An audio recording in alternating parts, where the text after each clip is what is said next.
आज नांदगांव शहर में नगर निगम क्षेत्र में जितने भी प्रतिष्ठित नागरिक हैं, हमारे पार्टी के वरिष्ठ लोग हैं और बहुत सारे सामाजिक संगठन हैं, सबसे मिलने जुलने का कार्यक्रम है और सभी जगह जा रहे हैं और खूब आशीर्वाद लोगों को मिल रहा है। बड़े बुजुर्ग भी जो शुरू से कांग्रेस का झंडा उठाए थे, उन घरों में भी जाने का अवसर आज मिला। ये मेरे लिए सौभाग्य की बात है और शहर में भी वातावरण धीरे धीरे सुधर रहा है, कांग्रेस के पक्ष में आ रहा है।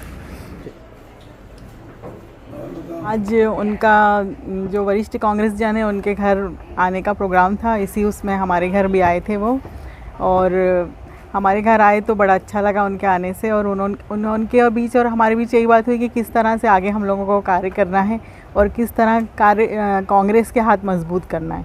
वैसे भी मैं और अंजुमन जी हम लोग भिड़े हुए हैं। मुझे डोंगरगांव का प्रभार मिला हुआ है, तो मैं गांव-गांव जाकर वहाँ के कार्यकर्ताओं को की मीटिंग ले रही हूँ और कोशिश कर रही हूँ कि हम ज़्यादा से ज़्यादा लोगों के संपर्क में आएँ और अपनी योजनाओं के बारे में बता सकें। क्या माहौल देख रहे हैं आप पूरे लोकसभा को लेकर के, खास करके जो घोषणा पत्र भी कांग्रेस की तरफ से आ रही है 1 लाख रुपए वाली? हाँ, माहौल तो बहुत अच्छा दिखाई दे रहा है, क्योंकि जहाँ जहाँ हम जा रहे हैं और जहाँ 1 लाख रुपए की बात कर रहे हैं, वहाँ महिलाएँ जो हैं वो बहुत उत्साहित हैं। क्योंकि अभी जो पिछली सरकार में 1000 रुपये की बात हुई थी, बहुत सारे लोग ऐसे हैं जिनको मिला ही नहीं है या उनके जो फॉर्म भरे गए थे वो रद्द हो गए हैं।